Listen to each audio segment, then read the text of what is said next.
نحمده ونستعينه ونستغفره ونعوذ بالله من شرور أنفسنا ومن سيئات أعمالنا من يهده الله فلا مضل له ومن يضلله فلا هادي له وأشهد أن لا إله إلا الله وحده لا شريك له وأشهد أن محمدًا عبده ورسوله أما بعد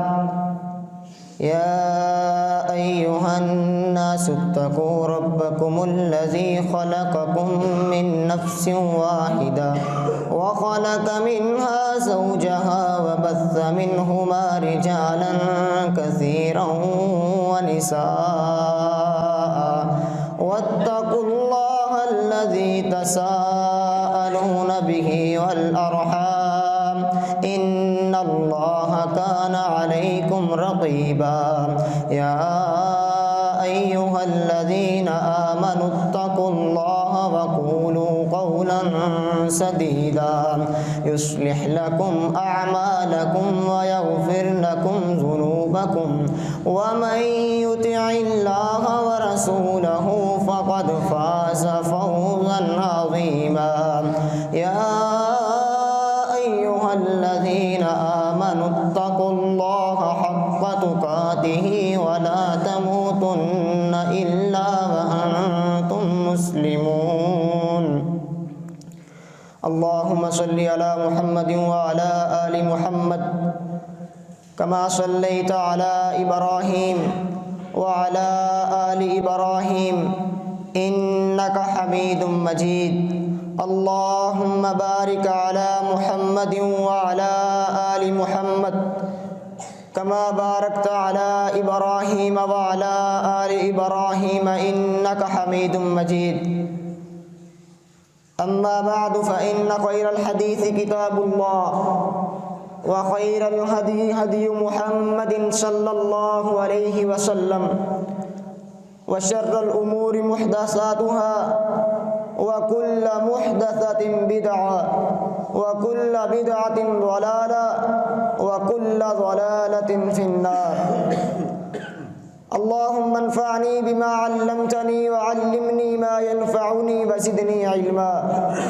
رب اشرح لي صدري ويسر لي أمري واحلل عقدة من لساني يفقهوا قولي قال الله تبارك وتعالى في الكلام المجيد والفرقان الحميد أعوذ بالله من الشيطان الرجيم ويؤثرون على أنفسهم ولو كان بهم خصاصة وقال النبي صلى الله عليه وسلم من نفس عن مؤمن كربة من كرب الدنيا نفس الله عنه كربة من كرب يوم القيامة ومن يسر على معسر يسر الله عليه في الدنيا والآخرة ومن ستر مسلما ستره الله في الدنيا والآخرة والله في عون العبد ما كان العبد في عون أخيه صدق الله العظيم ہر قسم کی حمد و ثنا اللہ رب الرحمن کے لیے جو تمام جہانوں کا پالنے والا ہے، اولادیں دینے والا ہے، اولادوں کو نیک بنانے والا ہے۔ درود و سلام ہو ساری کائنات کے سردار عبداللہ کے در یتیم جناب محمد الرسول اللہ صلی اللہ علیہ وآلہ وصحبہ وسلم کی ذات گرامی پر اللہ کی رحمتیں نازل ہوں، صحابہ کرام رضوان اللہ علیہ مجمعین پر اللہ کی رحمتیں نازل ہوں، جناب صدیق اکبر پر رضی اللہ تعالی عنہ اللہ کی رحمتوں کا نزول ہو، جناب فاروق اعظم پر، جناب عثمان غنی پر، علی المرتضیٰ پر اللہ کی رحمتیں نازل ہوں، تابعین پر، اولیاء اللہ پر۔ حضرات ذی وقار، آج ہمارے معاشرے کے اندر جس طرح کے حالات پیدا ہو چکے ہیں، ایک غریب انسان کا گزارا انتہائی مشکل ہو چکا ہے، ایک غریب انسان کا گزر بسر انتہائی دشوار ہو چکا ہے۔ اسی طرح ایک غریب انسان کے پاس نہ تو کھانے کے لیے کوئی چیز میسر ہے، نہ پہننے کے لیے کوئی اچھی چیز میسر ہے۔ ایسے حالات پیدا ہو چکے ہیں، ان حالات کے اندر ہمارا طریقہ کار کیا ہونا چاہیے اور ہم ان حالات پر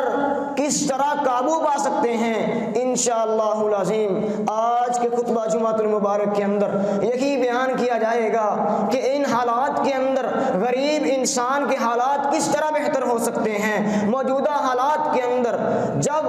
مہنگائی اتنی زیادہ ہو چکی ہے تو انسان ان حالات پر کس طرح قابو پا سکتا ہے۔ اگرچہ حکومت وقت ہمارا ساتھ نہ بھی دے، پھر بھی ان حالات پر انسان کس طرح قابو پا سکتا ہے۔ حضرات ذی وقار، اسی طرح کے حالات آج سے 1450 سال پہلے بھی ایک دفعہ واقع ہوئے تھے، جب پیارے نبی صلی اللہ علیہ وسلم نے اللہ رب العالمین کے حکم کو مانتے ہوئے، اللہ رب العالمین کے فرمان کو مانتے ہوئے اپنے شہر مکہ کو چھوڑا، جس کو چھوڑنے کو پیارے نبی کا دل نہیں کرتا تھا، لیکن دین اسلام کی تبلیغ کے لیے نبی علیہ الصلوۃ والسلام نے مکہ شہر کو چھوڑا اور مدینہ کی طرف ہجرت کی۔ جب نبی علیہ الصلوۃ والسلام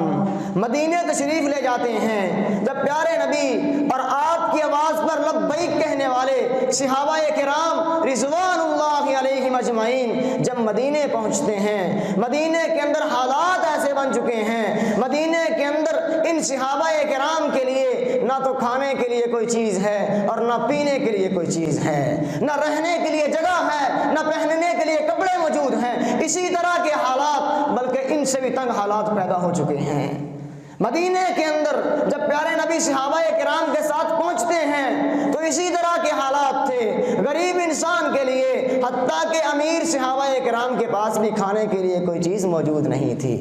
وجہ یہ تھی کہ انہوں نے پیارے نبی صلی اللہ علیہ وسلم کے ایک فرمان پر لبیک کہتے ہوئے اپنے گھر بار کو چھوڑا، اپنی اولادوں کو چھوڑا، اپنی زمینوں کو چھوڑا، اپنی جائیداد کو چھوڑا، پیارے نبی کی بات کو مانتے ہوئے مکہ شہر سے مدینہ کی طرف ہجرت کی۔ جب مدینے پہنچتے ہیں تو ان کے پاس کوئی چیز بھی میسر نہیں ہے۔ حالات اسی طرح بن چکے ہیں، آج بھی غریب انسان کے پاس کھانے کی کوئی چیز میسر نہیں ہے۔ تو پیارے نبی نے ان حالات پر کس طرح قابو پایا تھا۔ لَقَدْ كَانَ لَكُمْ فِي رَسُولِ اللَّهِ أُسْوَةٌ حَسَنَةٌ، تمہارے لیے پیارے نبی کی زندگی ایک بہترین نمونہ ہے، دیکھنے کے لیے، سمجھنے کے لیے، زندگی کے اندر طور طریقوں پر عمل کرنے کے لیے پیارے نبی کی زندگی ہمارے لیے بہترین نمونہ ہے۔ اگر کوئی انسان چاہتا ہے کہ وہ اچھا لیڈر بن جائے تو پیارے نبی کی زندگی اس کے لیے ایک اچھا لیڈر ہے۔ اگر کوئی انسان چاہتا ہے وہ اچھا والد بن جائے تو پیارے نبی کی زندگی اس کے لیے ایک اچھا والد ہے۔ نبی علیہ الصلوۃ والسلام کی ساری زندگی امت کے لیے بہترین نمونہ ہے۔ نبی علیہ الصلوۃ والسلام نے ان حالات پر کس طرح قابو پایا تھا؟ آپ نے ایک طریقہ کار اختیار کیا تھا، اور وہ طریقہ یہ تھا، آپ نے ایک مہاجر صحابی کو پکڑا تھا اور ایک انصار کو پکڑا تھا، ان دونوں کو آپس کے اندر بھائی بھائی بنا دیا تھا۔ نبی علیہ الصلوۃ والسلام نے مواخات مدینہ قائم کیا تھا، آج کے بعد تم اس کے بھائی ہو، تم اس کے بھائی ہو، دونوں کو آپس کے اندر بھائی بھائی بنا دیا۔ حضرات ذی وقار، پھر ان بھائیوں نے کس طرح کردار ادا کیا، پھر ان لوگوں نے پیارے نبی صلی اللہ علیہ وسلم کے فرمان پر عمل کرتے ہوئے کس طرح کا بھائی بن کر دکھایا اور کس طرح معاشرے کے اندر راج کیا۔ کسی کے پاس اگر 2 بیویاں تھی تو اس نے کہا، اے میرے بھائی، میں اپنی ایک بیوی کو طلاق دے دیتا ہوں اور تم اس سے شادی کر لینا۔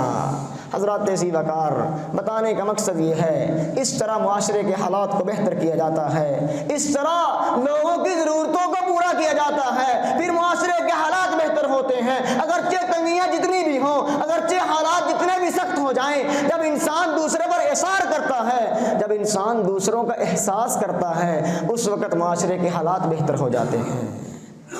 پیارے نبی صلی اللہ علیہ وسلم نے یہی طریقہ اپنایا تھا، آپ نے معاشرے معاشرے کے حالات کو بہتر کرنے کے لیے، مسلمانوں کے حالات کو بہتر کرنے کے لیے ایک مسلمان کو دوسرے کا بھائی بنا دیا تھا اور کہا تھا آج کے بعد تم بھائی ہو۔ حضرت ذی وقار جناب عبد الرحمن بن عوف رضی اللہ تعالی عنہ،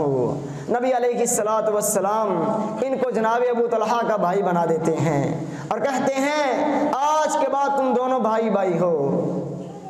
اللہ اکبر کبیرہ، پھر یہ کیسے بھائی بنتے ہیں؟ خونی رشتہ داری پیچھے رہ جاتی ہے جب انسان دین اسلام کو کاپی کرتا ہے، جب انسان دین اسلام کو فالو کرتا ہے، پھر خونی رشتہ داریاں پیچھے رہ جاتی ہیں اور اسلامی رشتہ داریاں، اسلامی رشتہ آگے نکل جاتا ہے۔ جناب عبد الرحمن بن عوف ہیں، مکے کے اندر رہتے ہوئے تو سردار تھے، جب مدینے کے اندر آتے ہیں ان کے پاس کوئی چیز نہیں ہے۔ جناب ابو طلحہ اپنے بھائی سے کہتے ہیں اے میرے بھائی، اللہ نے مجھے بڑا مال دیا ہے، اللہ نے مجھے بڑا رزق عطا کیا ہے، پیارے نبی نے تمہیں میرا بھائی بنا دیا ہے، آج کے بعد میری آدھی دولت تیری ہے۔ اللہ اکبر کبیرہ، آج کے بعد میری آدھی دولت تیری ہے، پیارے نبی نے ہمیں بھائی بنا دیا ہے، آج کے بعد میرا آدھا رزق تیرا ہے۔ اور کہتے ہیں میری دو بیویاں ہیں، میں اپنی ایک بیوی کو طلاق دیتا ہوں، تم اس سے شادی کر لینا جب اس کی عدت پوری ہو جائے گی۔ اس طرح معاشرے کے حالات کو بہتر کیا جاتا ہے، اس طرح اپنی ضروریات کو مار کر، اپنی خواہشات کو مار کر، اپنی تمناؤں کو مار کر، اپنی اولاد کی ضروریات کو مار کر دوسروں کی اولادوں کا خیال رکھنا، اپنی ضروریات کو ختم کر کے دوسروں کی ضروریات کا خیال رکھنا، اس طرح معاشرہ تعمیر ہوتا ہے، اس طرح اسلامی ریاست ابھر کر سامنے آتی ہے۔ اگر انسان آج چاہتا ہے کہ اس کے حالات بہتر ہو جائیں، اگر آج مسلمان یہ چاہتے ہیں کہ سب کے حالات بہتر ہوں، اسلامی امن ہو، اسلامی بھائی چارہ قائم کرنا پڑے گا۔ اگر اسلام، ہر انسان کی خواہش تو یہ ہو کہ اسلامی نظام بھی ہو، اسلامی قانون بھی ہو، اور وہ اپنے آپ کو حقیقی معنوں کے اندر مسلمان نہ بنائے، تو اسلامی بھائی چارہ، اسلامی نظام کسی صورت قائم نہیں ہو سکتا۔ اسلامی نظام کو قائم کرنے کے لیے اسلامی ماحول پیدا کرنا پڑے گا۔ حضرات ذی وقار، آج کے خطبہ جمعۃ المبارک کے اندر یہی بتایا جائے گا کہ ایک مسلمان دوسرے مسلمان کا بھائی ہے، ایک مسلمان کو چاہیے کہ دوسرے مسلمان کی ضروریات کا خیال رکھے، اپنی ضروریات اگرچہ پوری ہو رہی ہوں یا نہ ہو رہی ہوں، اپنی ضروریات کو ختم کر کے اپنے بچوں کی خواہشات کو مار کر دوسرے مسلمانوں کی ضروریات کا خیال رکھے۔ حضرات ذی وقار، قرآن مجید صحابہ کرام رضوان اللہ علیہم اجمعین کی صفات بیان کرتا ہے اور کیا اعلان فرماتا ہے، وَيُؤْثِرُونَ عَلَىٰ أَنفُسِهِمْ وَلَوْ كَانَ بِهِمْ خَصَاصَةٌ، اگرچہ وہ خود کتنے ہی ضرورت مند کیوں نہ ہو، اگرچہ ان کو خود کتنی ہی ضرورت کیوں نہ ہو، وہ اپنی ضروریات کو ختم کر دیتے ہیں۔ وَيُؤْثِرُونَ عَلَىٰ أَنفُسِهِمْ وَلَوْ كَانَ بِهِمْ خَصَاصَةٌ، وہ دوسروں پر احسار کرتے ہیں، وہ دوسروں پر خرچ کرتے ہیں، اگرچہ وہ خود کتنے ہی ضرورت مند کیوں نہ ہو۔ پیارے نبی صلی اللہ علیہ وسلم ایک دن محفل کے اندر بیٹھے ہوئے، صحابہ کرام رضوان اللہ علیہ مجمعین کے پاس بیٹھے ہوئے، ایک آنے والا آتا ہے اور مہمان بن کے آیا ہے، پیارے نبی سے آ کر کیا کہتا ہے، اے اللہ کے نبی صلی اللہ علیہ وسلم میری مہمان نوازی کیجیے۔ نبی علیہ الصلوۃ والسلام اپنے گھروں کے اندر پیغام بھیجتے ہیں کہ کھانے کے لیے کوئی چیز گھر کے اندر موجود ہے یا نہیں ہے۔ تمام کی تمام بیویوں سے یہی جواب ملتا ہے کہ گھر کے اندر پانی کے علاوہ کوئی چیز موجود نہیں ہے۔ حضرات ذی وقار اس کائنات کا نبی ہے، اس امت کا نبی ہے اور تمام نبیوں کا نبی ہے، اور اس کے گھر کے اندر کھانے کی کوئی چیز موجود نہیں ہے، پھر بھی وہ نبی اپنے رب کا شکریہ ادا کر رہا،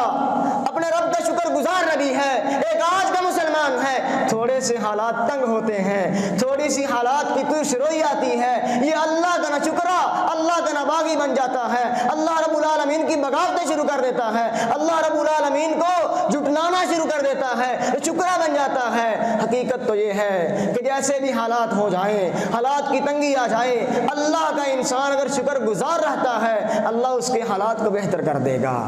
نبی علیہ الصلوۃ والسلام اپنے گھروں کے اندر پیغام بھیجتے ہیں کہ کھانے کی کوئی چیز میسر ہے تو بھیجی جائے۔ تمام گھروں سے یہی جواب ملتا ہے کہ آپ کے گھروں کے اندر پانی کے علاوہ کوئی چیز نہیں ہے۔ نبی علیہ الصلوۃ والسلام اعلان فرماتے ہیں آج اس مہمان کی مہمان نوازی کون کرے گا، اس کو کھانا کون کھلائے گا؟ جناب ابو طلحہ رضی اللہ تعالی عنہ کھڑے ہوتے ہیں اور کہتے ہیں آج اس مہمان کی میں مہمان نوازی کروں گا۔ جناب ابو طلحہ رضی اللہ تعالی عنہ اس مہمان کو اپنے گھر لے جاتے ہیں اور جا کر اپنی بیوی سے کہتے ہیں کہ گھر کے اندر کھانے کی کوئی چیز موجود ہے یا نہیں۔ بیوی آگے سے جواب دیتی ہے ہمارے گھر کے اندر صرف بچوں کے لیے کھانا موجود ہے، ہم دونوں میاں بیوی کے لیے کھانا نہیں ہے۔ بچوں کے لیے صرف کھانا موجود ہے، جو کھانا بچے کھا سکتے ہیں صرف اتنا کھانا میسر ہے، اس کے علاوہ گھر کے اندر کھانے کی کوئی چیز نہیں ہے۔ جناب ابو طلحہ رضی اللہ تعالی عنہ اپنی بیوی سے کہتے ہیں جب بچے کھانے کا سوال کریں ان کو بھوکا ہی سلا دینا۔ یہ صحابی رسول کا گھر ہے اور ان کے بچے بھی بھوکے ہیں اور وہ بچے بھوک کی حالت کے اندر سو جاتے ہیں اور کھانا مہمان کے لیے تیار کیا جاتا ہے۔ اور پھر عرب کا دستور ہے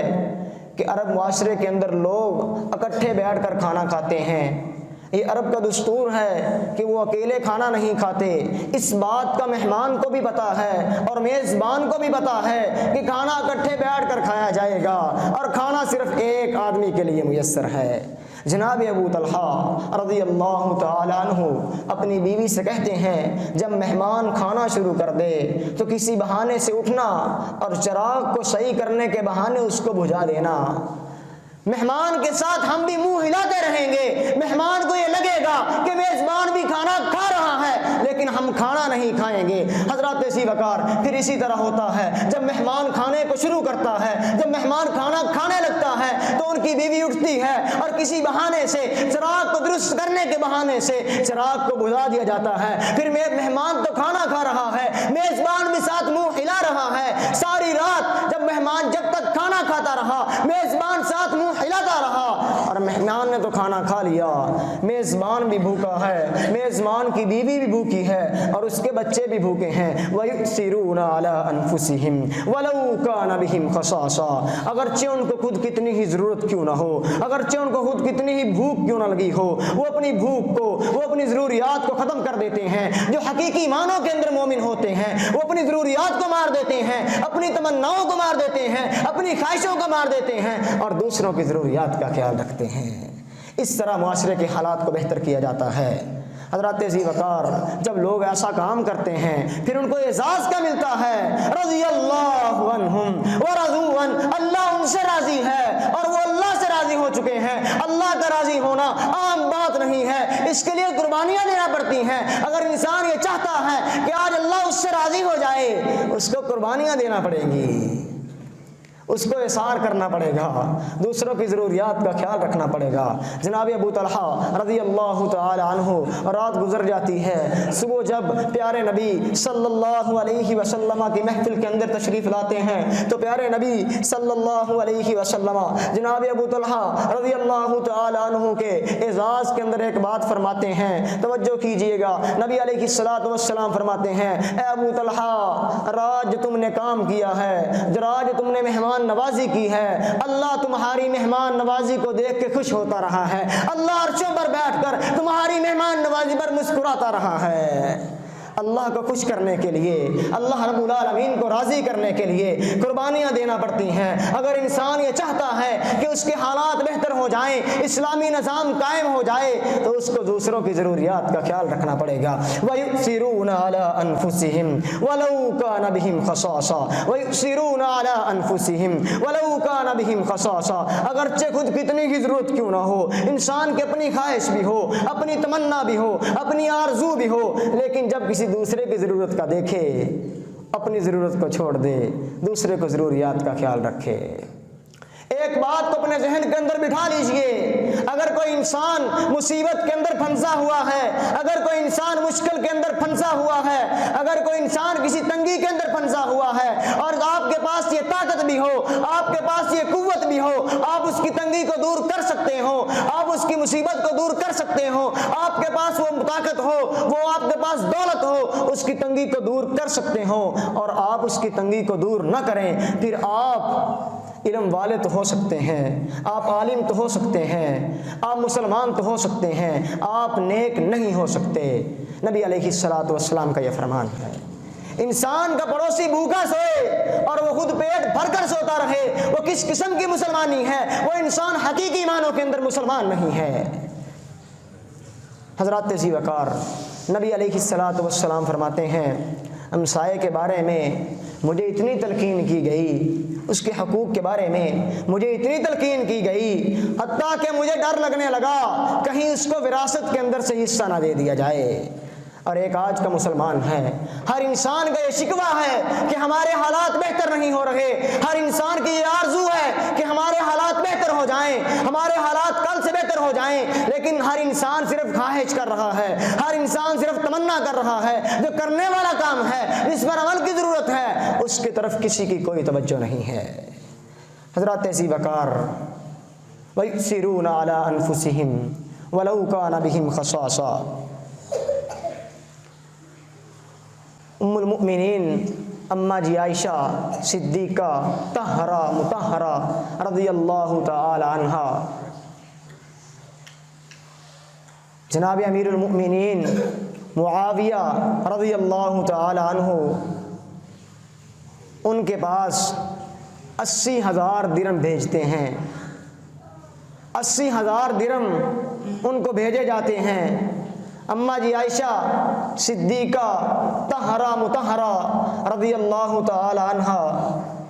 نے اس وقت روزہ رکھا ہوا ہے، روزے کی حالت کے اندر ہے اماں جی، اور انہوں نے بسیدہ سا لباس پہنا ہوا ہے، کوئی اچھا خاصا لباس نہیں پہنا، بسیدہ سا لباس پہنا ہوا ہے، اور 80,000 درہم ان کی خدمت کے اندر پیش کیے جاتے ہیں۔ اماں جی عائشہ رضی اللہ تعالی عنہا ان کو اسی وقت تقسیم کرنا شروع کر دیتی ہیں، اور 80,000 درہم شام ہونے سے پہلے پہلے تقسیم کر دیتی ہیں۔ وَيُؤْثِرُونَ عَلَىٰ أَنفُسِهِمْ وَلَوْ كَانَ بِهِمْ خَصَاصَةٌ۔ 80,000 درہم، اور انہوں نے خود بسیدہ کپڑے پہنے ہوئے، ان کے پاس کھانے کی کوئی چیز میسر نہیں، انہوں نے روزہ رکھا ہوا اور 80,000 درہم دیا گیا، اپنے لیے رکھ سکتی تھی، اپنی ضرورت کو پورا کر سکتی تھی، اپنی تمنا کو پورا کر سکتی تھی، لیکن حضرات ذی وقار معاشرے کے حالات کو بہتر کرنے کے لیے، معاشرے کے حالات کو بہتر کرنے کے لیے، اسلامی معاشرہ قائم کرنے کے لیے وَيُؤْثِرُونَ عَلَىٰ أَنفُسِهِمْ وَلَوْ كَانَ بِهِمْ خَصَاصَةٌ۔ اگرچہ خود کتنی ہی ضرورت کیوں نہ ہو، خود کتنی ہی چاہت کیوں نہ ہو، خود کو کتنی ہی تمنا کیوں نہ ہو، اپنی ضروریات کو ختم کر کے، اپنی تمناؤں کو ختم کر کے دوسروں کی ضروریات کا خیال رکھا جائے۔ اماں جی عائشہ کی لونڈی کہتی ہیں، اے اماں جی عائشہ، آپ کو رات کے کھانے کے لیے کوئی چیز رکھ لینی چاہیے تھی، اتنی چیز تو رکھ لیتی جس کے ساتھ آپ رات کو روزہ افطار کر لیتی، آپ نے اتنی بھی نہیں چھوڑی، 80,000 درہم تھا، آپ نے سارے کا سارا تقسیم کر دیا، رات روزہ افطار کرنے کے لیے ابھی گھر کے اندر کوئی چیز نہیں ہے۔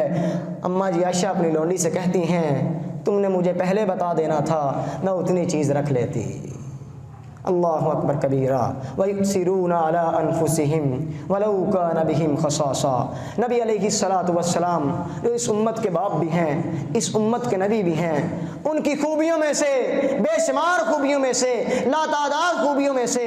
ایک بڑی خوبی یہ تھی کہ آپ دوسروں کی ضروریات کا خیال رکھنے والے، آپ دوسروں کی تمناؤں کا خیال رکھنے والے، امت محمدیہ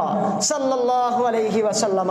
ہونے کے ناطے ہمارا یہ فرض بنتا ہے کہ اپنی زندگی کے ہر پہلو کے اندر، اپنی زندگی کے ہر معاملے کے اندر پیارے نبی کی زندگی کو اپنے لیے آئیڈیل اور نمونہ بنائیں۔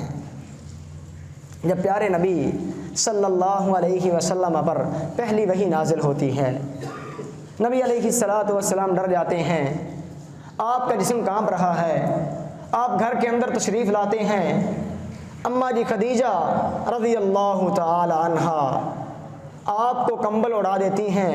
آپ کے اوپر بستر دے دیا جاتا ہے، آپ بار بار کہہ رہے ہیں، اے خدیجہ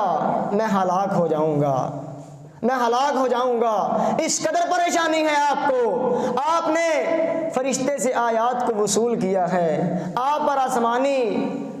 سلسلہ شروع ہو رہا ہے، آپ پر وحی کا سلسلہ شروع ہوتا ہے، آپ کانپ رہے ہیں، آپ کو بخار ہو جاتا ہے۔ ان حالات کے اندر اماں جی خدیجہ رضی اللہ تعالی عنہا نے جو الفاظ فرمائے تھے ان کی طرف توجہ فرمائیے۔ اماں جی خدیجہ رضی اللہ تعالی عنہا فرماتی ہیں، اے نبی محترم، اے میرے خامد، آپ دوسروں کی ضروریات کا خیال رکھنے والے، آپ یتیموں کا سہارا بننے والے، آپ لوگوں کی ضروریات کا خیال رکھنے والے، آپ لوگوں کا بوجھ اٹھانے والے، آپ یتیموں کے مال کو ان کے حوالے کرنے والے، اللہ کبھی آپ کو ضائع نہیں کرے گا، اللہ کبھی آپ کو رسوا نہیں کرے گا، اللہ کبھی آپ کو ضائع نہیں کرے گا۔ یہ پیارے نبی کی خوبی تھی، آپ اپنی ضرورت کو ختم کر دیتے تھے، اپنی تمنا کو مار دیتے تھے، اپنی خواہش کو مار دیتے تھے اور دوسروں کی ضروریات کا خیال رکھتے تھے۔ وَيُؤْثِرُونَ عَلَىٰ أَنفُسِهِمْ وَلَوْ كَانَ بِهِمْ خَصَاصَةٌ۔ سیدنا سہیل رضی اللہ تعالی عنہ بیان کرتے ہیں کہ نبی علیہ الصلاۃ والسلام ایک دن مسجد کے اندر بیٹھے ہوئے ایک عورت آپ کے پاس تشریف لائی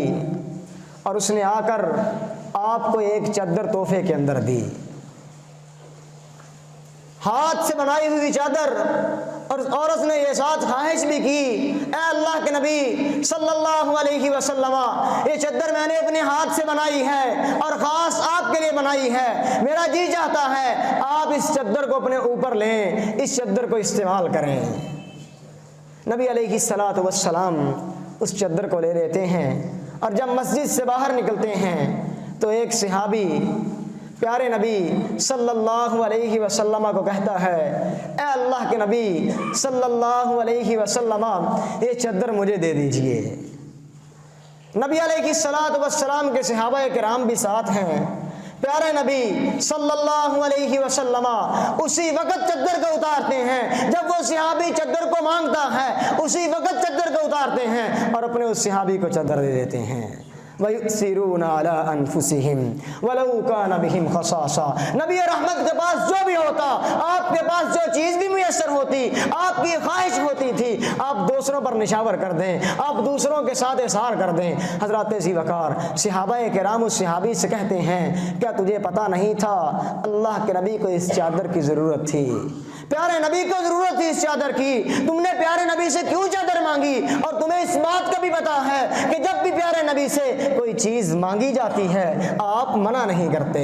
جب تمہیں پتا تھا کہ پیارے نبی کو ضرورت ہے اور جب تمہیں اس بات کا بھی پتا ہے کہ پیارے نبی منع نہیں کرتے، پھر تم نے چادر کیوں مانگی تھی؟ حضرات ذی وقار وہ صحابی کہتا ہے، یہ چادر میں نے اپنے اوپر لینے کے لیے نہیں لی، یہ چادر میں نے پیارے نبی سے صرف اس لیے لی ہے کہ جب میں فوت ہو جاؤں گا تو یہ چادر میرا کفن بن جائے گی، پیارے نبی کے جسم سے لگی ہوئی چادر میرا کفن بن جائے گی۔ حضرات ذی وقار بتانے کا مقصد یہ ہے کہ نبی رحمت جناب محمد الرسول اللہ صلی اللہ علیہ وسلم آپ کے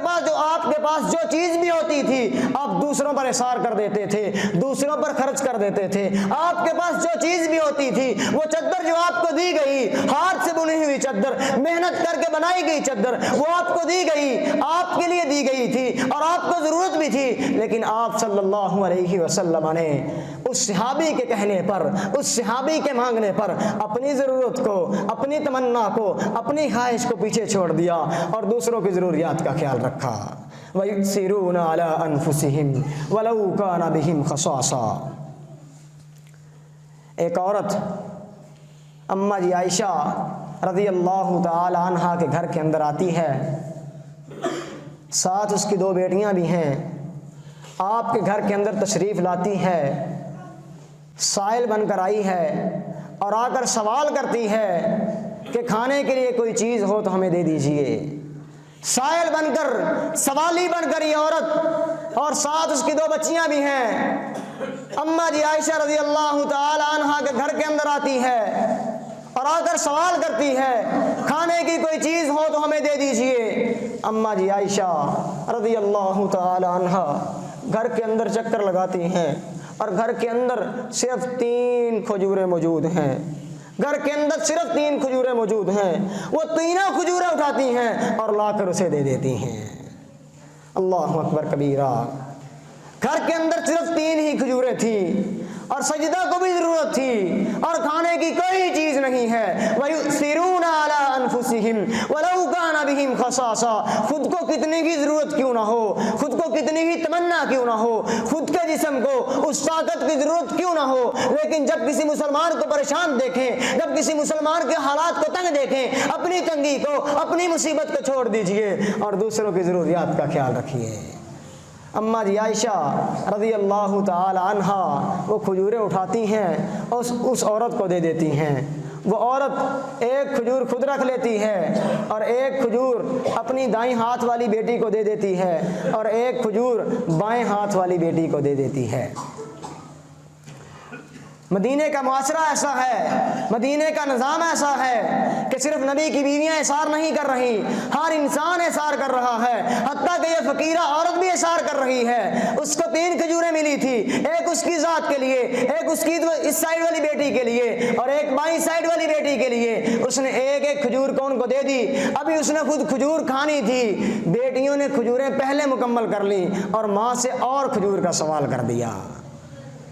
اور ماں بھی وَيُؤْثِرُونَ عَلَىٰ أَنفُسِهِمْ وَلَوْ كَانَ بِهِمْ خَصَاصَةٌ، اس کھجور کے 2 حصے کرتی ہے اور ایک اس بیٹی کو دے دیتی ہے اور ایک اس بیٹی کو دے دیتی ہے۔ وَيُؤْثِرُونَ عَلَىٰ أَنفُسِهِمْ وَلَوْ كَانَ بِهِمْ خَصَاصَةٌ، اگرچہ خود اس ماں کو بھی ضرورت تھی لیکن بیٹیوں کے سوال کرنے پر ان کی ضرورت کا خیال رکھتے ہوئے ماں نے وہ کھجور جو اس کے حصے کی تھی وہ بھی اپنی بیٹیوں کے اندر تقسیم کر دی۔ آج ہمارے معاشرے کا حال یہ ہے، آج ہمارے معاشرے کے اندر حالات اس طرح کے پیدا ہو چکے ہیں کہ ہمیں پتہ بھی ہے کہ فلاں شخص کو یہ ضرورت ہے، ہمیں اچھی طرح پتہ ہوتا ہے کہ فلاں آدمی ہے اس کے حالات تنگ چل رہے ہیں اور انسان کے پاس یہ طاقت موجود بھی ہوتی ہے کہ اس کے حالات کو بہتر کر سکے، پھر بھی انسان اس طرف توجہ نہیں کر رہا اور اس طرف کوشش نہیں کر رہا۔ حضرات ذی وقار، اگر ہم چاہتے ہیں کہ اسلامی معاشرہ قائم ہو جائے، اگر ہم چاہتے ہیں کہ ہماری فصلیں وہ پھل دیں جو ہماری توقع ہے، اگر ہم چاہتے ہیں کہ ہماری اولادیں نیک بن جائیں، اگر ہم چاہتے ہیں کہ بیٹیوں کی عزتیں محفوظ ہو جائیں، اگر ہم چاہتے ہیں کہ اسلامی نظام قائم ہو جائے، پھر پیارے نبی کی زندگی کو فالو کرنا پڑے گا، پیارے نبی کے طریقے کو اپنی زندگی کے اندر لاگو کرنا پڑے گا۔ حضرات ذی وقار، ایک وہ نظام جب قائم ہوتا ہے، جب پیارے نبی مدینے کی ریاست کو ریاست بناتے ہیں، جب پیارے نبی اسلامی ریاست کا قیام کرتے ہیں، جب پیارے نبی اسلامی ریاست کو اقرار کرتے ہیں، اس وقت کیا ہوتا ہے؟ پھر بادلوں کو موقع نہیں ملتا وہ آئیں اور مسلمانوں کی فصلیں تباہ کر کے چلے جائیں، پھر بادلوں کو یہ موقع نہیں ملتا کہ وہ آئیں اور مسلمانوں کی پکی ہوئی فصل کو خراب کر کے چلے جائیں، پھر آندھیوں کا موقع نہیں ملتا وہ آئیں اور مسلمانوں کی فصلیں گرا کر چلی جائیں۔ آج یہ حالات پیدا ہو چکے ہیں، بارش پہلے تو آتی نہیں ہے، جب فصل پک کر تیار ہو جاتی ہے اس وقت بارش آتی ہے اور مسلمانوں کی فصل کو خراب کر کے چلی جاتی ہے۔ وجہ یہ ہے کہ انسان صرف اپنے مال کے اندر، اپنی خواہش کے اندر، اپنی تمنا کے اندر، اپنی اولاد کی آرزو کے اندر لگ چکا ہے اور مسلمانوں کی ضروریات کا خیال نہیں رکھ رہا۔ جب اسلامی نظام قائم ہوتا ہے، جب اسلامی امن قائم ہوتا ہے، پھر آندھیوں کو موقع نہیں ملتا وہ آئیں اور مسلمانوں کی فصلوں کو تباہ کر کے چلی جائیں، پھر فتنوں کو یہ موقع نہیں ملتا وہ آئیں اور مسلمانوں کی عزتوں کو رسوا کر کے چلے جائیں، پھر جتنے بھی فتنے ہوں پھر فتنے بدب جاتے ہیں، پھر حالات بہتر ہو جاتے ہیں۔ جب اسلامی ریاست قائم ہوتی ہے، جب ایک مسلمان دوسرے مسلمان کا خیر خواہ بن جاتا ہے، اس وقت حالات بہتر ہونا شروع ہوتے ہیں۔ اگر آج انسان یہ چاہتا ہے کہ ان کے حالات بہتر ہو جائیں، ان کو کرنا یہی کام ہے۔ وَيُؤْثِرُونَ عَلَىٰ أَنفُسِهِمْ وَلَوْ كَانَ بِهِمْ خَصَاصَةٌ۔ حضرت ذی وقار دوسرے مقام پر قرآن مجید اعلان کرتا ہے لَن تَنَالُوا الْبِرَّ حَتَّىٰ تُنْفِقُوا مِمَّا تُحِبُّونَ وَمَا تُنْفِقُوا مِنْ شَيْءٍ فَإِنَّ اللَّهَ بِهِ عَلِيمٌ۔ قرآن اعلان کر رہا ہے اس وقت تک تم نیکی کے اعلیٰ مرتبے پر، اعلیٰ معیار پر فائز ہی نہیں ہو سکتے، نیکی کے اعلیٰ مرتبے پر، نیکی کے بلند مرتبے پر اس وقت تک فائز نہیں ہو سکتے جب تک تم پسندیدہ چیز اللہ کے راستے کے اندر خرچ نہ کرو۔ اس وقت تک نیکی کے اعلیٰ معیار معیار پر، نیکی کے اعلیٰ مرتبے پر تم کبھی فائز نہیں ہو سکتے۔ لن تنالوا البر حتی تنفقوا مما تحبون، نیکی کے اعلیٰ مرتبے پر فائز ہونے کے لیے پسندیدہ چیز خرچ کرنی پڑے گی۔ احب للناس ما تحب لنفسک تکن مؤمنا، پیارے نبی فرماتے ہیں جب وہ چیز خرچ کرو گے جو تمہیں محبوب ہوگی، جو تمہیں پسند ہوگی، جو تمہیں اچھی لگتی ہوگی، وہ چیز خرچ کرو گے پھر مومن بنو گے۔ احب للناس ما تحب لنفسک تکن مؤمنا، اس کے علاوہ نیکی کے اعلیٰ مرتبے پر انسان نہیں پہنچ سکتا۔ پرانے کپڑے اٹھانا اور کسی کو آگے دے دینا اگرچہ نیکی ہے، اگرچہ نیکی ہے، اس کا ثواب ہے، لیکن ضرورت تو اس بات کی ہے کہ انسان اچھی چیز پسند کرتا ہے تو دوسروں کے لیے بھی اچھی چیز خرچ کرے۔ وَيُؤْثِرُونَ عَلَىٰ أَنفُسِهِمْ وَلَوْ كَانَ بِهِمْ خَصَاصَةٌ۔ حضرات ذی وقار، جب اس آیت کا نزول ہوتا ہے، جب یہ آیت نازل ہوتی ہے، جب نبی علیہ الصلوۃ والسلام پر یہ وحی نازل ہوتی ہے، لن تنالوا البر حتی تنفقوا مما تحبون، تم اس وقت تک نیکی کے اعلیٰ مرتبے پر فائز نہیں ہو سکتے جب تک پسندیدہ چیز خرچ نہیں کرو گے۔ صحابہ کرام رضوان اللہ علیہم اجمعین کا کیا وتیرہ تھا، ان کا طریقہ کار کیا تھا، رضی اللہ عنہم ورضوا عنہ کی بشارتیں ایسے نہیں ملتی۔ صحابہ کرام کا طریقہ کار کیا تھا؟ صحابی رسول جناب ابو طلحہ رضی اللہ تعالی عنہ پیارے نبی کے پاس آتے ہیں اور آ کر کیا کہتے ہیں، اے نبی رحمت جناب محمد الرسول اللہ صلی اللہ علیہ وسلم، اللہ نے اعلان کر دیا ہے نیکی کے اعلیٰ مرتبے پر پہنچنے کے لیے پسندیدہ چیز خرچ کرو۔ جناب ابو طلحہ کہتے ہیں مسجد نبوی کے سامنے والا باغ مجھے بہت پسند ہے، میری ساری کی ساری جائیداد میں سے یہ باغ مجھے انتہائی پسند ہے، میری ساری جائیداد میں سے، میری ساری دولت میں سے مدینے کے اندر جو مسجد نبوی کے سامنے باغ ہے یہ مجھے انتہائی پسند ہے اور ساری جائیداد میں سے قیمتی ہے۔ اللہ نے اعلان کر دیا ہے لن تنالوا البر حتی تنفقوا مما تحبون، اس وقت تک نیکی کے اعلیٰ مرتبے پر نہیں پہنچ سکتے جب تک پسندیدہ چیز نہ خرچ کرو۔ اللہ نے اعلان کیا ہے آج کے بعد ابو طلحہ کا وہ باغ جو مسجد نبوی کے سامنے ہے میں اللہ کے راستے کے اندر قربان کرتا ہوں۔ اللہ اکبر کبیرہ۔ اس طرح معاشرے کے حالات کو بہتر کیا جاتا ہے، اپنی پسندیدہ چیز کو خرچ کر کے، کبھی اپنی خواہش کو مار کر، کبھی اپنی تمنا کو مار کر۔ پھر پیارے نبی نے کیا فرمایا تھا، اے ابو طلحہ اپنے اس باغ کو اپنے غریب رشتہ داروں کے اندر تقسیم کر دے۔ حقیقی بات تو یہ ہے کہ انسان خرچ تو کرتا ہے لیکن اپنے رشتہ داروں پر خرچ نہیں کرتا۔ افسوس کی بات تو یہ ہے کہ انسان خرچ تو کر رہا ہے لیکن اپنے رشتہ داروں کا خیال نہیں رکھ رہا۔ وجہ یہ ہے کہ فلاں موقع پر، فلاں جگہ پر اس نے ہماری عزت نہیں کی تھی، فلاں موقع پر، فلاں رشتہ داری کے اندر اس نے ہمارا خیال نہیں رکھا تھا، آج ہم اس پر خرچ نہیں کریں گے۔ اللہ اکبر کبیرہ۔ حضرات ذی وقار جناب ابو طلحہ نے پیارے نبی کے فرمان کو مانتے ہوئے وہ باغ اپنے رشتہ داروں کے اندر تقسیم کر دیا تھا۔ وہ باغ بڑا قیمتی باغ تھا، پیارے نبی اس باغ کے اندر جایا کرتے تھے، اس کا میٹھا پانی پیا کرتے تھے، اس کے پھل کو تناول فرمایا کرتے تھے، وہ انتہائی قیمتی باغ تھا۔ لن تنالوا البر حتی تنفقوا مما تحبون، اس وقت تک نیکی کے اعلیٰ مرتبے پر، اعلیٰ معیار پر پہنچ ہی نہیں سکتے جب تک پسندیدہ چیز نہ خرچ کرو۔ حضرات ذی وقار اللہ رب العالمین آگے فرماتے ہیں وَمَا تُنْفِقُوا مِنْ شَيْءٍ فَإِنَّ اللَّهَ بِهِ عَلِيمٌ، اور جو چیز بھی تم خرچ کرتے ہو، جو چیز بھی اللہ کے راستے کے اندر خرچ کرو گے، اللہ اس کو جانتے ہیں، وہ چیز اچھی خرچ کر رہے ہو یا بری خرچ کر رہے ہو۔ کیا وہ چیز جو تم دوسروں کو دے رہے ہو اگر وہ تمہیں دی جائے تمہیں پسند ہوگی یا نہیں ہوگی؟ وہ چیز جو تم دوسروں کے لیے پسند کر رہے ہو اگر وہ تمہیں دی جائے تم اس کو خوش قسمتی سے لوگے بھی نہیں، خوشی کے ساتھ اس کو وصول کرو گے کہ نہیں کرو گے؟ حضرات ذی وقار لن تنالوا البر حتی تنفقوا مما تحبون، جناب عمر رضی اللہ تعالی عنہ، فاروق اعظم رضی اللہ تعالی عنہ پیارے نبی کے پاس آتے ہیں اور آ کر کیا کہتے ہیں، اے اللہ کے نبی صلی اللہ علیہ وسلم، اللہ نے اعلان فرمایا ہے پسندیدہ چیز اللہ کے راستے کے اندر خرچ کرو، جو تمہیں چیز پسند ہو اس کو اللہ کے راستے کے اندر خرچ کرو۔ جناب عمر کہتے ہیں میری خیبر کی زمینیں مجھے میرے سارے مال میں سے محبوب ہیں۔ میری خیبر کی زمینیں، جب خیبر فتح ہوا تھا، جو میرے حصے کے اندر زمینیں آئی تھیں، وہ مجھے میری ساری جائیداد میں سے محفوظ ہیں، وہ مجھے میری ساری جائیداد میں سے محبوب ہیں۔ اور اللہ رب العالمین نے اعلان کیا ہے کہ پسندیدہ چیز خرچ کرو، آج کے بعد عمر کی وہ زمینیں اللہ کے راستے کے اندر فدا ہیں۔ حضرات عزیز وقار، تو پیارے نبی صلی اللہ علیہ وسلم نے فرمایا تھا، اے عمر تم ان زمینوں کو کاشت خود کرتے رہو، ان زمینوں پر کھیتی باڑی تم خود کرو، اور ان کا جو غلہ نکلے گا،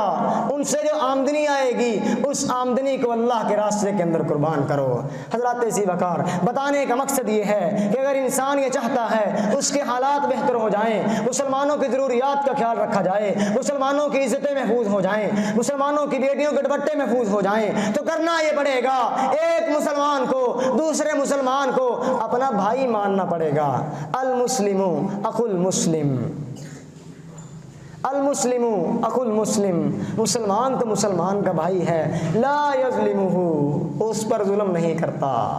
بھائی بھائی پر ظلم نہیں کرتا۔ یہ تو اسلامی بھائی چارہ ہے، اسلامی بھائی چارے کے اندر ایک مسلمان دوسرے مسلمان پر ظلم نہیں کرتا، اور ایک یہ ہے کہ آج خونی رشتہ داریوں پر ایک دوسرے پر ظلم کیے جا رہے ہیں۔ حضرات عزیز وقار، وَيُؤْثِرُونَ عَلَىٰ أَنفُسِهِمْ وَلَوْ كَانَ بِهِمْ خَصَاصَةٌ، جناب عمر رضی اللہ تعالی عنہ اپنی حکومت کے اندر ایک رات گھر سے نکلتے ہیں اور مدینے کی گلیوں کے اندر چکر لگاتے ہیں کہ میری حکومت کے اندر کوئی انسان پریشان تو نہیں، کسی کو کسی چیز کی ضرورت تو نہیں، اللہ ہمیں بھی عمر جیسا خلیفہ عطا فرما دے۔ حضرات ذی وقار، جناب عمر رضی اللہ تعالی عنہ گلیوں کے اندر چکر لگایا کرتے۔ ایک دن رات کو چکر لگا رہے اور کیا دیکھتے ہیں کہ مدینے شہر کے باہر ایک خیمہ لگا ہوا ہے اور اس کے اندر روشنی جل رہی ہے۔ جناب عمر اپنے گھوڑے کو دوڑاتے ہیں اور مدینے شہر سے باہر جا کر دیکھتے ہیں کہ ایک مسافر آدمی ہے اور خیمے کے باہر پریشان بیٹھا ہوا ہے، اور کیا پریشانی کے عالم کے اندر ہے۔ اور جناب عمر اس سے پوچھتے ہیں تمہیں کیا پریشانی ہے؟ وہ کہتا ہے خیمے کے اندر میری بیوی ہے اور ولادت کا وقت ہے اور اس کی مدد کرنے کے لیے یہاں پر کوئی عورت موجود نہیں ہے۔ جناب عمر رضی اللہ تعالیٰ عنہ رات کی تاریکیوں کے اندر فوراً گھوڑے پر سوار ہوتے ہیں، اپنے گھر کے اندر تشریف لاتے ہیں، آ کر اپنی بیوی کو اٹھاتے ہیں اور اٹھا کر کہتے ہیں اللہ نے تمہیں آج نیکی کرنے کا موقع دیا ہے۔ حضرات ذی وقار اپنی بیوی کو اٹھاتے ہیں اور ساتھ سامان لیتے ہیں، تھوڑا سا سامان لیتے ہیں مہمان کی، مسافر کی مہمان نوازی کرنے کے لیے۔ جناب عمر سامان لیتے ہیں، اپنی بیوی کو گھوڑے پر سوار کرتے ہیں اور اس مہمان کے پاس، اس مسافر کے پاس پہنچ جاتے ہیں، اور پھر اپنی بیوی کو اس مسافر کی بیوی کے پاس بھیج دیتے ہیں اور ان کے لیے کھانا تیار کر رہے ہیں، اور ساتھ اس سے کہہ رہے ہیں کہ تو نے امیر المؤمنین عمر سے درخواست کیوں نہ کی، تم نے ان سے کیوں نہ کہا کہ ہمیں ضرورت ہے؟ وہ کہتا ہے مدینے کے دروازے بند ہو چکے ہیں، میرا خیال تھا میں صبح جناب عمر کے پاس جاؤں گا اور ان سے اپنی ضرورت پیش کروں گا۔ حضرات ذی وقار اس شخص کو نہیں پتا کہ رات کی تاریکیوں کے اندر میری مدد کو آنے والا کوئی اور شخص نہیں ہے، یہ مسلمانوں کا خلیفہ فاروق اعظم جناب عمر بن خطاب رضی اللہ تعالی عنہ ہیں۔ حضرات ذی وقار جناب عمر ان کے لیے کھانا تیار کر رہے ہیں اور ان کی بیوی اس کی بیوی کے پاس ہیں اور اس کی مدد کر رہی ہیں۔ اس شخص کو نہیں پتا، وہ اپنے ذہن کے اندر سوچ رہا ہے رات کی تاریکیوں کے اندر میری مدد کو آنے والا یہ شخص کون ہے۔ ابھی وہ اس سوچ کے اندر تھا، اس کے ذہن کے اندر یہ سوال تھا کہ یہ شخص جو رات کی تاریکی کے اندر میری مدد کو پہنچا ہے یہ شخص کون ہو سکتا ہے۔ اندر سے جناب عمر کی بیوی آواز دیتی ہے اے امیر المؤمنین، اپنے بھائی کو خوشخبری دیجئے، اللہ نے اس کو بیٹا عطا کیا ہے۔ پھر اس شخص کو پتہ چلتا ہے کہ رات کی تاریکیوں کے اندر، رات کے اندھیروں کے اندر ہمارے لیے کھانا لانے والا، میری بیوی کی مدد کے لیے عورت کو ساتھ لانے والا کوئی اور شخص نہیں ہے، یہ مسلمانوں کا خلیفہ عمر بن خطاب ہے۔ حضرات ذی وقار، یہ ضروری نہیں ہے کہ انسان دوسروں کی ضروریات کا خیال پیسے دے کر کرے، یہ ضروری نہیں ہے کہ انسان دوسروں کی ضروریات کا خیال اپنے مال سے کرے۔ انسان اپنی ہمدردیاں بھی دے سکتا ہے، اپنا وقت بھی دے سکتا ہے، اپنے احساس بھی دے سکتا ہے۔ افسوس کی بات تو یہ ہے کہ آج کے مسلمان نے دوسرے مسلمان پر اپنی ہمدردیوں کو بھی بند کر دیا ہے، اپنے احساس کو بھی بند کر دیا ہے۔ پیسہ تو پھر دور کی بات ہے۔ اثار کرنے کے لیے پیسے کی ضرورت نہیں ہے، اثار کرنے کے لیے انسان کے پاس دولت کا ہونا ضروری نہیں ہے، دل کا سخی ہونا ضروری ہے۔ جب انسان کا دل سخی ہو جاتا ہے پھر وہ اپنا وقت بھی دیتا ہے، اپنی ہمدردیاں دے کر، کبھی اپنا احساس دے کر، کبھی اپنی ہمدردی دے کر دوسروں کی ضروریات کا خیال رکھتا ہے۔ حضرات ذی وقار، جنگ یرموک کا موقع ہے، صحابہ کرام اس جنگ کے اندر لڑ رہے ہیں اور چند صحابی، کافی تعداد کے اندر صحابہ کرام زخمی ہیں۔ چند زخمی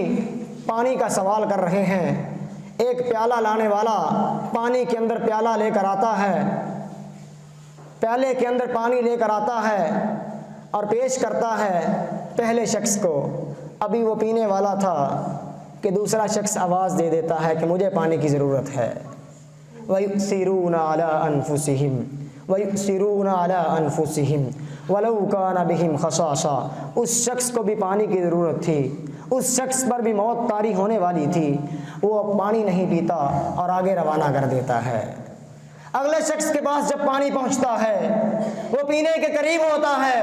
کہ اس کے کانوں کے اندر آواز پڑتی ہے، کوئی اور پانی کا سوال کر رہا ہے۔ وہ اپنی ضرورت کو، اپنی تمنا کو، اپنی خواہش کو ختم کرتا ہے اور اگلے کی طرف پانی روانہ کر دیتا ہے۔ پھر اگلے سے اگلے شخص سے اگلے کے پاس 7 شخص سے پانی ہوتا ہوا پھر پہلے کے پاس آتا ہے اور پہلا فوت ہوتا ہے، پھر دوسرا فوت ہوتا ہے۔ اسی طرح 7 کے ساتھ شہید ہو جاتے ہیں، اپنی ضرورت پر، اپنی تمنا پر دوسروں کو ترجیح دے رہے ہیں۔ وَيُؤْثِرُونَ عَلَىٰ أَنفُسِهِمْ وَلَوْ كَانَ بِهِمْ خَصَاصَةٌ۔ حقیقی معنوں کے اندر مومن بننے کے لیے ضروری ہے کہ انسان اپنی ضروریات کو ختم کرے، اپنی تمناؤں کو ختم کرے، اپنی خواہشوں کو ختم کرے اور دوسروں کی ضروریات کا خیال رکھے۔ جناب عبداللہ بن عمر رضی اللہ تعالیٰ عنہ بیان کرتے ہیں کہ ایک دن ایک صحابی کے گھر کے اندر ایک بکری کا سر پیش کیا گیا کہ اس کو پکا کر کھا لیجئے۔ بکری کا سر پکانے کے لیے، بکری کا سر گوشت کے طور پر پیش کیا گیا کہ اس کو پکا کر کھا لیجئے۔ اس گھر کے صحابی بکری کا سر اپنے گھر کے اندر لے کر جاتا ہے۔ ابھی پکانے والا تھا کہ اس کے ذہن کے اندر خیال آیا، آج میرا گزارا ہو سکتا ہے اس بکری کے سر کی میرے پڑوسی کو ضرورت ہو، میرے دوست کو ضرورت ہو۔ وہ بکری کا سر اٹھاتا ہے اور اگلے گھر کے اندر روانہ کر دیتا ہے۔ وَيُؤْثِرُونَ عَلَىٰ أَنفُسِهِمْ وَلَوْ كَانَ بِهِمْ خَصَاصَةٌ۔ اگلے گھر والا بھی یہی سوچتا ہے، وہ بکری کا سر 7 گھروں سے ہوتا ہوا پھر پہلے گھر کے اندر واپس آ جاتا ہے۔ وَيُؤْثِرُونَ عَلَىٰ أَنفُسِهِمْ وَلَوْ كَانَ بِهِمْ خَصَاصَةٌ۔ حضرات ذی وقار، کرنے کا کام یہ ہے، اگر انسان یہ چاہتا ہے کہ اس کے حالات بہتر ہو جائیں، اگر انسان یہ چاہتا ہے کہ اس کی تنگیاں دور ہو جائیں، اس کی عزتیں محفوظ ہو جائیں، اس کی بیٹی کی عزتیں محفوظ ہو جائیں، تو اس کو اسلامی نظام کے لیے اسلامی احسار کرنا پڑے گا، دوسروں کی ضروریات کا خیال کرنا پڑے گا اور وہ چیز خرچ کرنی پڑے گی جو خود کو پسند ہوگی۔ احب للناس ما تحب لنفسک، وہ چیز لوگوں کے لیے پسند کرو جو تم خود پسند کرتے ہو۔ تکن مؤمنا، تم حقیقی معنوں کے اندر مومن بن جاؤ گے۔ تاریخی کتابوں کے اندر اس قدر اثار ملتا ہے، اس قدر قربانیاں ملتی ہیں، اس قدر اپنی جانوں پر دوسروں کو ترجیح ملتی ہے۔ حاتم طائی، جس کا نام ہم نے سخاوت کے نام سے سنا ہوا ہے، حاتم طائی ضرب المثل بن چکا ہے۔ جب کسی کی تعریف کی جاتی ہے تو کہتے ہیں فلاں بندہ حاتم طائی کی طرح سخاوت کر رہا ہے۔ وہ ایک گھر کے اندر مہمان بن کر جاتا ہے، اس سے سوال کرنے والا سوال کرتا ہے حاتم طائی سے، کیا کبھی تم سے بھی سخاوت کے اندر کوئی آگے بڑھا ہے؟ کوئی شخص سخاوت کے اندر تم سے آگے بڑھا ہے؟ کسی شخص نے تم سے زیادہ کبھی سخاوت کی ہے تمہاری زندگی کے اندر؟ وہ کہتا ہے ہاں، میری زندگی کے اندر ایک شخص نے بہت زیادہ سخاوت کی تھی۔ حضرات ذی وقار، اس سے پوچھا جاتا ہے وہ سخاوت کیا تھی؟ وہ کہتا ہے میں ایک نوجوان کے گھر میں مسافر ٹھہرا، میں ایک نوجوان کے گھر کے اندر مہمان ٹھہرا، اس نے میرے لیے کھانا پیش کیا۔ اس کے پاس 10 بکریاں تھیں، اس نے ایک بکری کو ذبح کیا اور ذبح کرنے کے بعد اس کا مغز نکال کر مجھے دیا۔ حاتم طائی کہتا ہے جب میں نے اس بکری کے مغز کو کھایا مجھے بڑا پسند آیا۔ میں نے اس نوجوان سے کہا میرے لیے اور لے کر آؤ، مجھے یہ بہت پسند آیا ہے، اللہ تمہیں برکت دے۔ وہ نوجوان جاتا ہے، ایک اور مغز لے کر آ جاتا ہے، پھر جاتا ہے، ایک اور مغز لے کر آ جاتا ہے، حتیٰ کہ حاتم طائی کو 10 مغز کھلا دیتا ہے۔ وہ جب ان کو کھانے کے بعد گھر سے باہر نکلتا ہے اور کیا دیکھتا ہے، وہاں پر خون ہی خون ہے، اور وہ دیکھتا ہے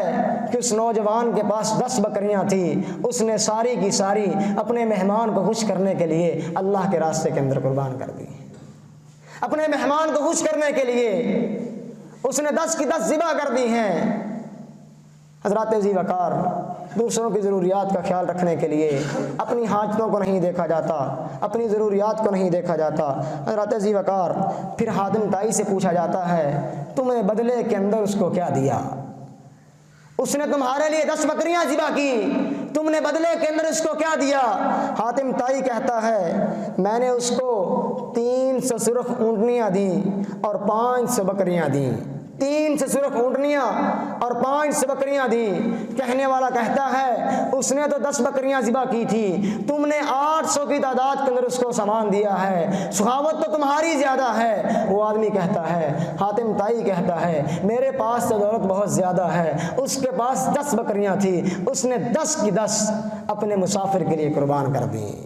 حضرات ذی وقار، تاریخ کے اندر اس قسم کے واقعات بھی ملتے ہیں۔ ضرورت اس بات کی ہے اگر انسان آج چاہتا ہے کہ اس کے حالات بہتر ہو جائیں اور انسان اس مہنگائی کے دور کے اوپر